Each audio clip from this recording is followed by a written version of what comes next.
বিজেপির ফ্যাসিবাদ থামাতেই হবে এমন স্লোগান নিয়ে নতুন রাজনৈতিক ঝড় এবার ভারতের দক্ষিণে তামিলনাড়ুতে।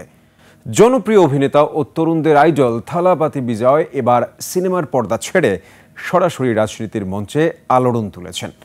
মাদুরাইয়ে নিজ দলের দ্বিতীয় রাজ্য সম্মেলনে তিনি 15 লাখ মানুষের বিশাল সমাবেশে বিজেপিকে ফ্যাসিবাদী আখ্যা দিয়ে রাজনৈতিক যুদ্ধ ঘোষণার মাধ্যমে জাতীয় রাজনীতিতে নতুন সমীকরণের ইঙ্গিত দেন। বিস্তারিত আফসা নীলা ডেস্ক রিপোর্টে। ওয়ালটন এখন দেশের সীমানা পেরিয়ে পৌঁছে গিয়েছে 50টিরও বেশি দেশে। ওয়ালটন, ঘরে ঘরে বিশ্বজুড়ে। দক্ষিণী সুপারস্টার আবারও প্রমাণ করলেন তিনি শুধু সিনেমাতেই নায়ক নন, ঝড় তুলতে পারেন রাজনীতির মাঠেও।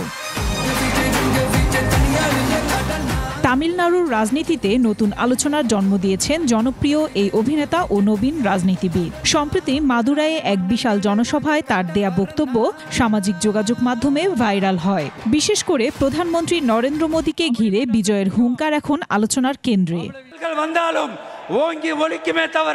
সমাবেশে বক্তব্য রাখতে গিয়ে বিজয় বলেন, গণতন্ত্রকে দুর্বল করে সমাজে বিভাজন ছড়িয়ে বিজেপি ভারতের সবচেয়ে বড় আদর্শগত শত্রুতে পরিণত হয়েছে।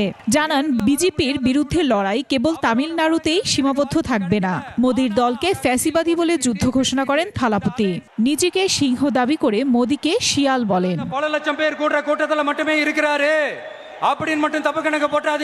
থালাপতি বিজয় তার রাজনৈতিক দল তামিলাগা ভেত্রী কাজগাম এর পক্ষ থেকে ঘোষণা দেন তাদের একমাত্র আদর্শগত শত্রু বিজেপি।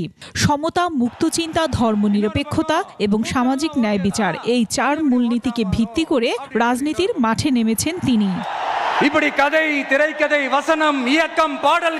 ভারতের সংবাদ সংস্থা PTI, ANI, NDTV, Hindustan Times থেকে শুরু করে ইন্ডিয়ান এক্সপ্রেস সবাই একসঙ্গে প্রকাশ করেছে বিজয়ের ঝড়ো ঘোষণা। বিশ্লেষকদের মতে একজন সুপারস্টার রাজনীতিকের মুখে ফ্যাসিবাদী বিজেপি শব্দ উচ্চারণ নিছক কোনো রাজনৈতিক বক্তব্য নয়, বরং জাতীয় রাজনীতিতে এক নতুন রাজনৈতিক সমীকরণের সূচনা। আফসানা নীলা, ডেস্ক রিপোর্ট, 21 টেলিভিশন।